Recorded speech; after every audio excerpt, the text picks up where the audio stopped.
Bienvenue à tous dans le Talk Afrique sur Medi 1 TV Afrique. En 2011, il a été évalué que 9 pays d'Afrique subsaharienne perdaient plus de 2 milliards de dollars chaque année, une perte due à l'immigration des personnels de santé qu'ils avaient eux-mêmes formés. La fuite des diplômés de l'Afrique vers les autres continents demeure toujours d'actualité. Quel apport de la diaspora africaine au développement du continent? Les réponses dans le Talk Afrique. Et pour en discuter, nous recevons Steve Essis, il est le président exécutif du RID, qui est le réseau ivoirien des diplômés de la diaspora. Bienvenue. Bonjour. À nos côtés également, Jean-Pascal Zabsonré, il est chef d'entreprise et par la même occasion responsable pour l'éducation du RID, qui est le réseau ivoirien des diplômés de la diaspora. Bienvenue Jean-Pascal. Merci. Alors l'atout qu'on a sur ce plateau, c'est que vous êtes deux exemples du sujet dont on parle en ce moment. Vous avez étudié en Afrique du Sud, vous êtes de retour en Côte d'Ivoire, et Jean-Pascal a étudié en France, il est de retour en Côte d'Ivoire il y a à peine un an. Exactement. Donc nous allons voir un peu les difficultés que certaines personnes rencontrent, mais la première question pour vous, Steve Essis, pourquoi en Afrique, de façon générale, on observe encore aujourd'hui la fuite des cerveaux vers l'extérieur? Ok. On observe encore aujourd'hui la fuite des cerveaux vers l'extérieur pour deux raisons. Deux raisons. Premièrement, parce que il y a cette envie-là de vouloir aller apprendre de nouvelles technologies, apprendre de nouvelles choses. Donc, ce qu'on ne trouve pas dans notre pays, on peut aller ailleurs pour pouvoir emmagasiner cette expérience-là. Et après, revenir pour pouvoir aider notre pays à aller de l'avant, aider notre continent à aller de l'avant. Donc, il y a cet aspect-là. Et puis, de deux aussi, la deuxième raison, c'est qu'il y a le fait de... Certaines personnes en griffe parlent d'aller à l'extérieur pour un mieux-être. Bon, ça, les avis sont partagés en fonction de la balance dans laquelle le dernier s'y trouve. Pour un mieux-être, bon, donc d'autres vont là-bas pour voir les conditions de vie s'améliorer. D'autres, par contre, ils vont pour pouvoir emmagasiner de l'expérience et plus tard, après revenir sur le continent. Donc vraiment, c'est partagé. Mais ces deux raisons sont vraiment très, très fondamentales par rapport au départ pour l'extérieur. D'accord, avec l'évolution de la technologie, la mondialisation, le développement du numérique, Jean-Pascal, vous aurez pu rester en Côte d'Ivoire pour acquérir les compétences souhaitées. Et vous êtes parti de la Côte d'Ivoire pour aller apprendre. Exactement. Pourquoi? Alors, ce qui m'a motivé au départ, c'était le fait de m'internationaliser. Okay. Quand je dis internationaliser, je veux dire partir, apprendre et rencontrer des personnes qui sont de différentes cultures, être un citoyen du monde. Parce qu'aujourd'hui, quand on parle de mondialisation, on parle de personnes qui sont capables de pouvoir interagir avec les différentes cultures sur le globe, de pouvoir s'inspirer de ce qui se fait ailleurs et de pouvoir être à même de revenir dans son pays pour pouvoir proposer des choses novatrices. Donc c'est pour cela que je suis parti en réalité me former à l'extérieur. D'accord, tout à l'heure on verra la différence depuis l'extérieur et puis en Côte d'Ivoire par rapport au retour d'expérience. Également, nous allons voir aussi quelques statistiques au niveau du réseau ivoirien des diplômés de la diaspora. Vous êtes au nombre de combien? Combien de personnes sont de retour, Monsieur le Président? Ok, il faut dire au niveau du RID, nous avons 10 coordinations internationales. Nous avons 10 coordinations internationales. Sur le continent africain, nous avons 5 coordinations. Et au niveau des autres pays hors du continent africain, nous sommes installés en Suisse, nous sommes en France, dans le continent asiatique, en Chine, aussi au niveau de l'Amérique, nous sommes au Canada. Donc au niveau du RID, c'est plus de 2000 membres. Nous avons plus de 2000 membres de différents filières de formation, aéronautique, marketeur, ingénieur événementiel, d'autres sont dans l'aéronautique, d'autres sont dans les métiers tertiaires, dans l'élevage, dans tout ce qui est agronomie et autres. Donc les filières diffèrent les uns des autres.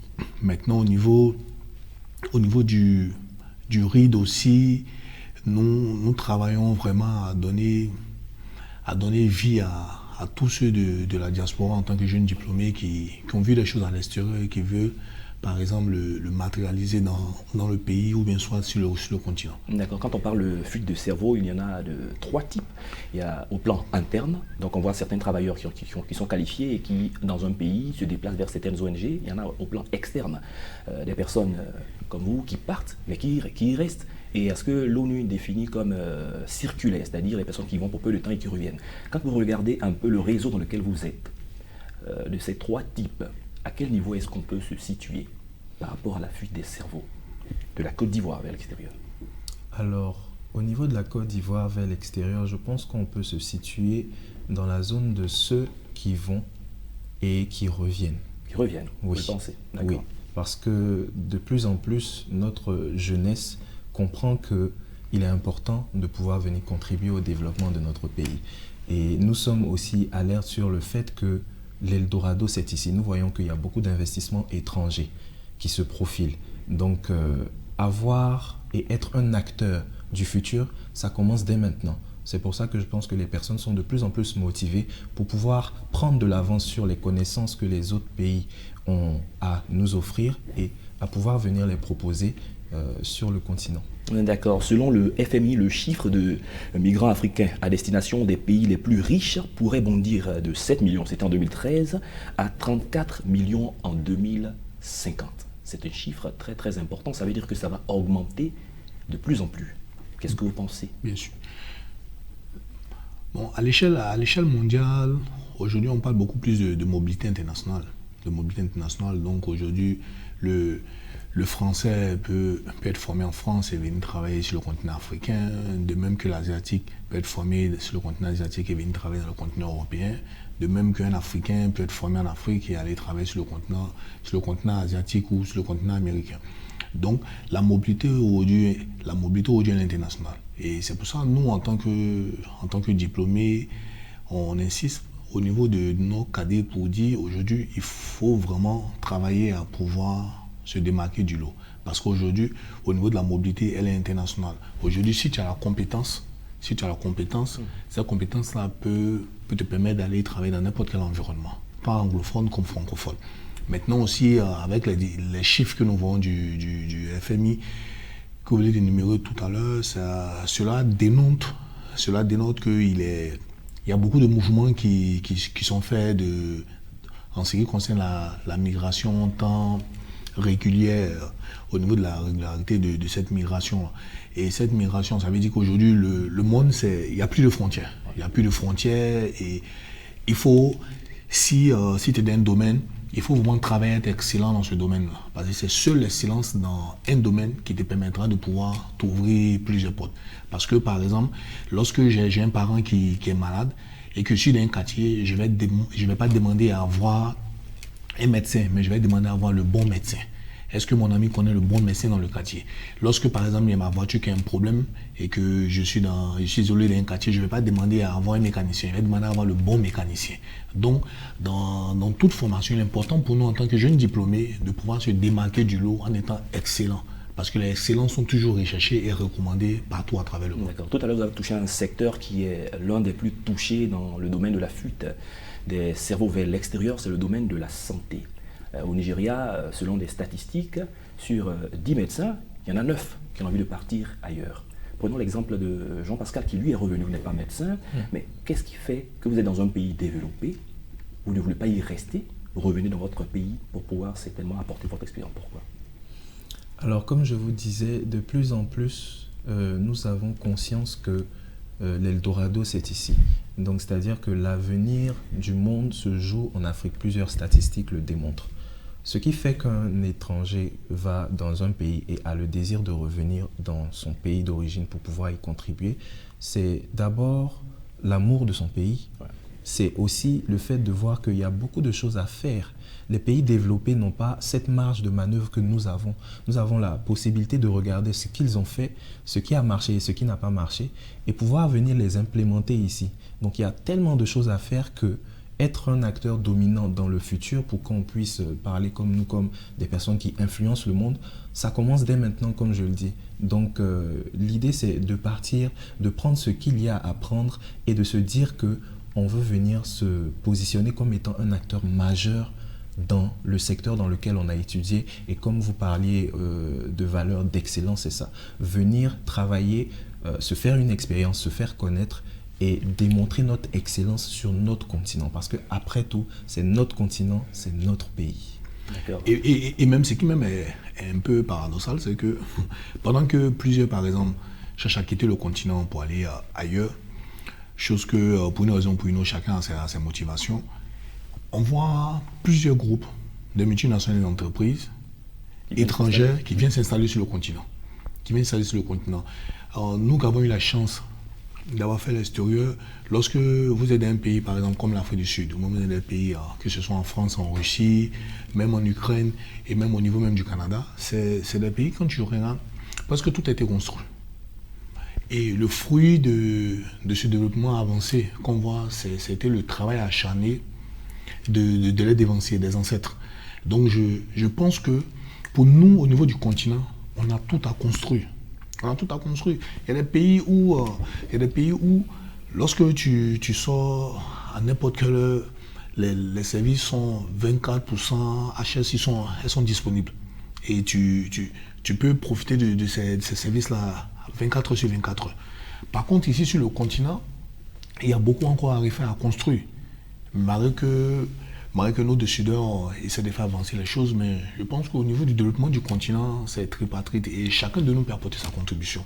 Donc ici, on a beaucoup à construire. D'accord, parlons justement de contributions. Vous avez parlé des autorités qui font certainement beaucoup, mais l'une des raisons qui pousse également certains diplômés à aller à l'extérieur, c'est la question du salaire, des revenus. Pendant la période de Covid en 2020, il est démontré qu'il y a plus de 15 000 médecins égyptiens qui sont allés à l'extérieur. Il est démontré par exemple que ce qu'un médecin égyptien pourrait gagner en Arabie Saoudite en 1 an, c'est ce qu'il gagnerait en 30 ans. Dans de telles conditions, les candidats au départ seront nombreux. Exactement. Donc que faut-il faire?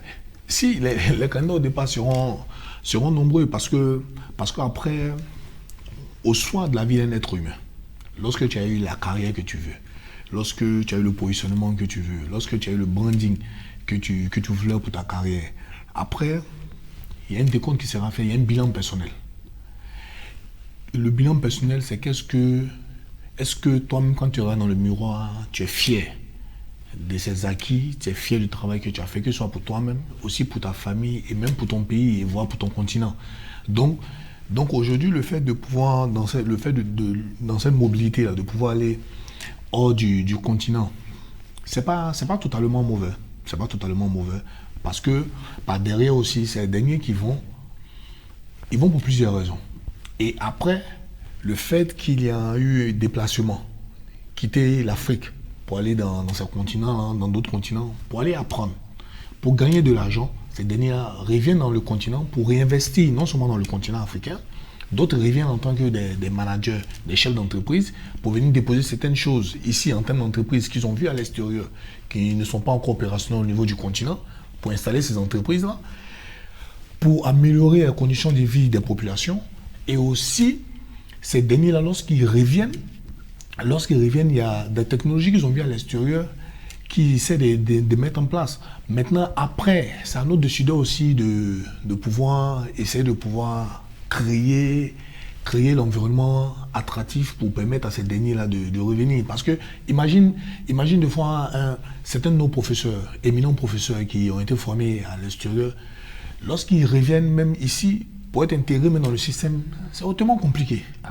C'est compliqué de 1 et puis de 2, le salaire qu'il va recevoir d'un pays X ou bien Y ne peut pas le recevoir ici. Mais après, par amour pour le continent, on demande que dans l'adaptabilité, qu'il puisse ne pas considérer la manne salariale et que selon l'apport qu'il peut accorder, il donne. Bon, après, les avis sont partagés. D'accord, Jean-Pascal, il y a beaucoup de jeunes comme vous, quand ils mettent leurs pieds à l'extérieur, que ce soit aux États-Unis, en France ou dans certains pays, ils veulent y rester. Mais pourquoi vous, un jeune qui avait connu également l'expérience d'ailleurs, vous revenez, mais la question c'est de savoir comment vous vous adaptez, comment préparer son retour? Alors, c'est vrai qu'il y a beaucoup de jeunes qui y vont et qui décident d'y rester. Et comme le président vient de le dire, les avis sont partagés. Les conditions de vie, les services et les conditions même dans lesquelles ils se trouvent facilitent leur insertion. On ne va pas se mentir, lorsque vous êtes dans un endroit ou dans une situation dans laquelle vous vous sentez à l'aise, si vous n'avez pas une autre meilleure condition, vous n'avez pas envie d'aller quelque part d'autre. Donc c'est compréhensible que ces jeunes-là décident d'y rester. Après, je pense que ça dépend aussi de la vision de chacun. Moi, je vois aussi comme le président et comme beaucoup d'autres jeunes qu'il y a beaucoup de choses à faire. Et je vois qu'il y a beaucoup de choses qui sont développées dans ces différents pays dans lesquels nous allons étudier, que ce soit en France ou aux États-Unis ou au Canada.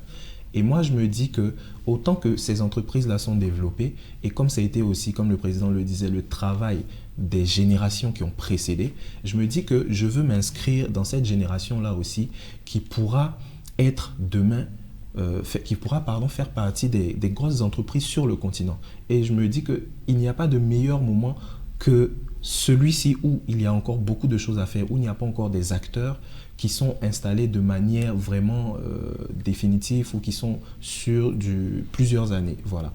Je me dis aussi avec le président que c'est avec l'excellence, avec les choses que nous avons appris, que nous pourrons mieux développer notre pays. Donc, je pense que c'est un problème de vision, de conviction aussi, et puis des conditions qui ne dépendent pas forcément de nous. La question des diplômes et de la formation, on n'a plus besoin aujourd'hui de se déplacer d'un pays à un autre avec le numérique. Les mêmes diplômes sont acquis sur certaines plateformes. Mais que pensent les parents? Les parents qui parfois financent les études de leurs enfants, accepteraient-ils qu'ils fassent leur formation ici en payant des cours à l'extérieur? Quel est le retour d'expérience que vous avez? Ok, le retour d'expérience que j'ai, les feedbacks que nous avons au niveau du RID, ça diffère d'une famille à une autre. Parce qu'aujourd'hui, comme vous avez dit, la Covid a facilité beaucoup de choses. Aujourd'hui, tu peux être en Côte d'Ivoire et avoir la double diplomation. Avoir un diplôme français et un diplôme aussi qui a une connotation d'un autre pays. Aujourd'hui, même au niveau même du Ghana, il y a la double diplomation qui existe. Tu as un diplôme, tu peux être au Ghana et puis avoir un diplôme, tu commences au Ghana et aller terminer soit en Angleterre ou terminer au niveau des États-Unis. Au niveau de l'Afrique du Sud aussi, il y a des écoles, des universités, des grandes écoles où il y a la double diplomation qui existe. Et aujourd'hui même, tu peux être ici et puis faire des cours en ligne pour avoir des diplômes suisses, pour avoir des diplômes belges, tout ça.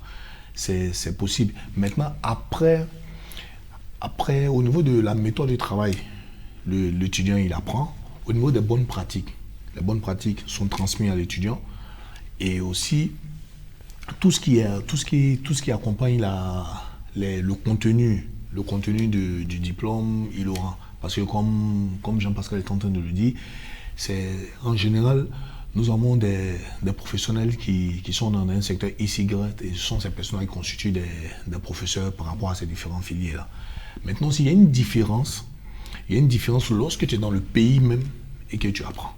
Un diplôme acquis, par exemple à Abidjan, qui est un diplôme belge ou un diplôme français, ou bien qui est un diplôme canadien, il y a quand même une petite différence. Il y a une différence lorsque ce dernier, tu te déplaces dans le pays. Mais lorsque tu te déplaces dans le pays, à l'extérieur, c'est toute une réalité. Par exemple, un jeune Ivoirien qui, chez nous ici, on est habitué à l'Harmattan.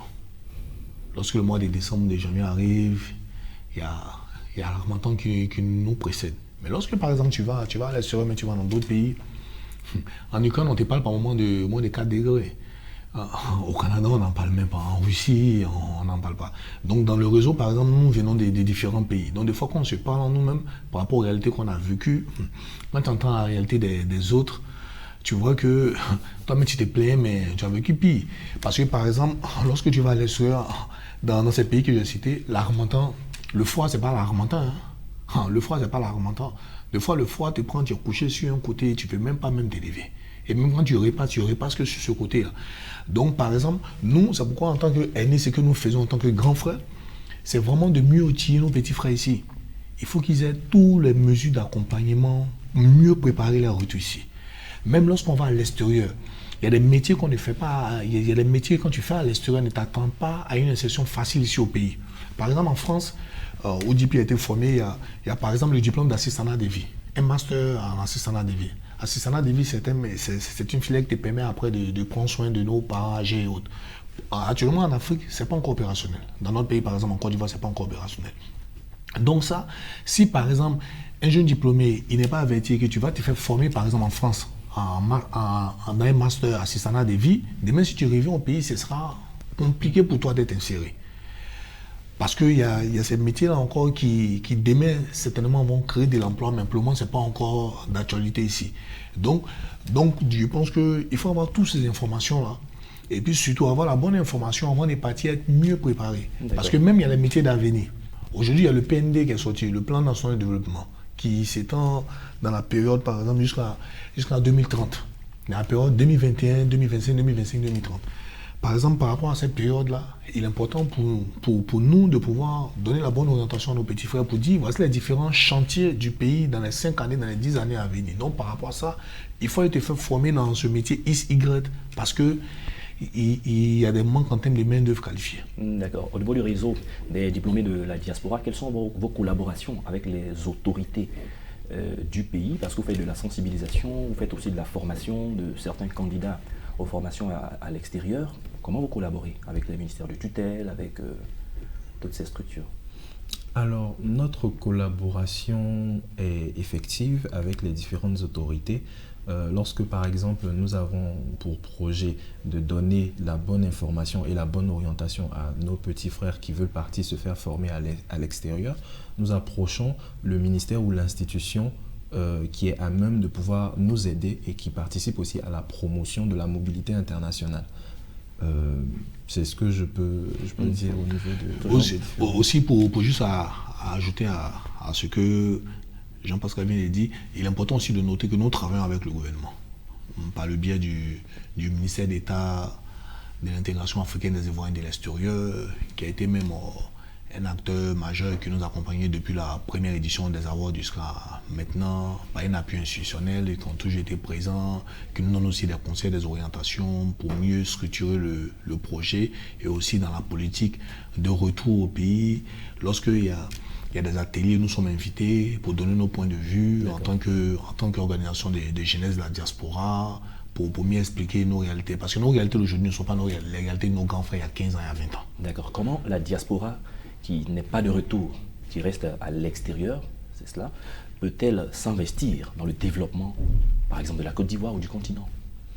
Alors, pour des personnes qui décident de rester dans les pays dans lesquels ils sont partis étudier, ils ont nos relais qui sont les coordinations. Comme le président disait tout de suite, nous sommes présents dans 10 pays. Donc avec les 10 coordinations, nous travaillons de concert à continuer ce pourquoi nous avons créé le RID, mais à créer aussi les conditions pour que sur place, ils puissent travailler, se faire de l'expérience, tisser des partenariats qui pourront nous permettre de développer notre réseau. Parce qu'aujourd'hui, lorsque nous parlons de mondialisation, c'est aussi avoir sa place sur l'échiquier mondial. Aujourd'hui, c'est important d'avoir des personnes de renom qui peuvent entrer dans de grandes institutions et être même à des postes de décision très importantes, stratégiques dans le monde entier. Donc pour ces personnes-là qui restent à l'extérieur, voici un peu la vision que nous avons pour eux. Et donc nous créons des formations pour leur permettre de pouvoir mieux s'insérer, de pouvoir s'accommoder à la culture et puis de pouvoir aussi proposer des projets de développement pour notre pays et pour des personnes par exemple qui viennent pour investir dans le domaine de l'entrepreneuriat, pour des personnes qui sont salariées et qui viennent travailler ici aussi, bénéficier de cet échange de connaissances, de cet échange de bonnes pratiques que d'autres qui sont sur le terrain ont déjà. Et donc à travers ces échanges de bons procédés, il y a une certaine synergie qui se crée et une mise à jour constante qui est faite entre les personnes qui sont à l'extérieur et les personnes qui sont rentrées. On a toujours parlé de la fuite des cerveaux de l'Afrique vers l'extérieur. Est-ce que vous ne rêvez pas un jour ou une ère où il y aura la fuite des cerveaux des continents autres que l'Afrique vers l'Afrique? Si, c'est en train de se faire. Aujourd'hui, il y a plusieurs entreprises internationales et surtout même des multinationales qui viennent s'implanter sur le continent, qui interviennent dans plusieurs secteurs d'activité. Et l'Afrique est le continent de l'avenir. Et ce qui est fabuleux avec notre continent, c'est que on a des solutions. Les problèmes du continent sont des pistes de solutions pour notre continent. Les problèmes du continent sont des sources de solutions pour notre... Aujourd'hui, comme vous regardez sur le l'échiquier du continent, il y a plein de startups qui ont été créées aujourd'hui, qui apportent des solutions par rapport aux problèmes qu'ils ont eu à observer dans leur environnement, dans leur pays. Et aujourd'hui, c'est à saluer. Et je pense que, comme JP le disait, c'est de telles initiatives qui seront des différentes bougies qu'on va allumer dans les différents pays, en Afrique australe, de l'Ouest, en Afrique centrale et autres, dans tous ces différents périphéties du continent qui vont permettre à l'Afrique de pouvoir mieux encore être illuminée. Donc je pense que ce mouvement, ça se fait déjà, mais aussi il est important de pouvoir repenser à certains secteurs d'activité clés que le continent doit pouvoir récupérer ses activités et positionner sur ces secteurs-là. Donc pour ça, il faut avoir une politique où, même dans l'obtention des bourses à l'extérieur, il faut que cela s'inscrive dans le besoin même de la politique même, de la politique, de la vision même du continent. Aujourd'hui, on parle de la politique de vision 2063 par rapport au continent. Mais avant d'arriver en 2063, je pense que dans les 10 premières années à venir, il faut penser, par exemple, sur le continent, il y a des filières, par exemple, où on n'a pas beaucoup de main-d'œuvre qualifiée en ce sens-là. Je pense qu'il faut avoir une politique de pouvoir envoyer ces derniers à l'extérieur, aller les faire former, par exemple, dans le domaine même de l'exploitation du pétrole. Et créer les conditions aussi de leur retour. Oui, bien sûr. Steve Essis, je rappelle que vous êtes le président exécutif du RID, le réseau ivoirien des diplômés de la diaspora. Merci d'avoir accepté de partager votre expérience avec nous sur ce plateau. C'est nous qui vous remercions au nom du RID et en mon nom personnel. Merci également à Jean-Pascal Zab-Sonré, lui qui est chef d'entreprise et responsable pôle éducation du RID. Merci également de votre retour d'expérience. Merci beaucoup. C'est la fin de cette émission. Merci à tous de l'avoir suivi. Excellente suite de nos programmes sur Medi 1 TV Afrique.